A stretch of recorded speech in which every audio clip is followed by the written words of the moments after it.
Bilasiz, prezidentimiz eng katta insoniylik prinsipini alohida o'rin qo'yadi. Hech kim norozi bo'lmasin bu yurtda. Sizni xatoingiz birinchidan sug'oriladigan joyga hujjat qilmasdan chala qilib qurish qilgansizlar. Sug'oriladigan joyni toifasini o'zgartirish hozir viloyat hokimining ham vakolati yo'q. Shu men bugun ko'rib, to'g'risi rosa mana ijrochilarda ham jahlim chiqdi. Lekin bu noinsoblar mana bu biroz maslahat qilganda bizlar sizga naraton shuni qilib, keyin buni olib tashlaveraylik. Ertaga ertalab sizlar boringlar, Bahodir o'zing bor, kadastr olib bor, fermerdan topib, janjal bilan hech narsa bitmaydi. Yurakdan siz yana bitta narsani biling. Sizni xatongiz hujjat qilmaganingiz. Qonunni buzganingiz, bu qonun buzilsa hech kimni qo'lla olmaydi. Qonun baribir qonunda o'qib bilasiz-ku. O'zingiz mana aytyapsiz-ku, qamalib chiqdim. Keyin 229 bilan jinoyat ishi qo'zg'atilib javobgar bo'ldi degani bu yerda o'zboshimchalik egallangani tasdiqlandi degani. Ertaga mana yigitlar yuboraman. Sizga bir qonuniy joy topamiz, auksionni o'zingizga qilamiz, opa, shoshilmasdan bir 10-15 kun, 20 kun ketar, bir oy ketar mana hozir oldimizda qish ham bor.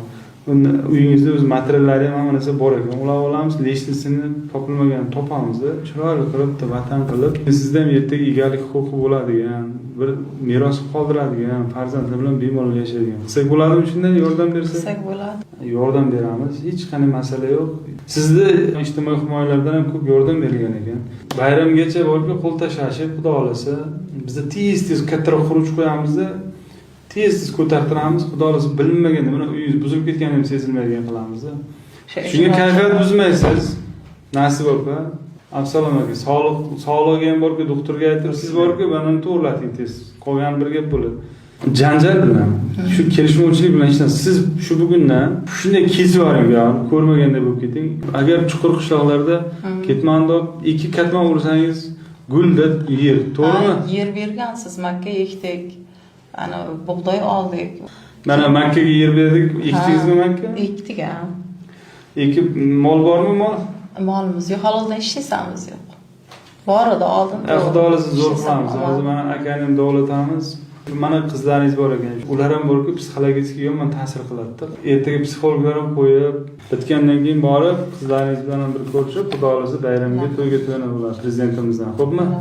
Shu yurtboshimizning umrlari uzoq bo'lsin avvalo. Bizday muhtojlarning yuzini yorug' qilib, elning oldi mana shunday doimo yuzimizni yorug' qilib yuring nasib bo'lsa. Allohim yuzingizga nur bag'ishlasin, ishingizga rivojlasin. Alloh. Agar odamga nimadir bo'lsa, biz nima qilamiz?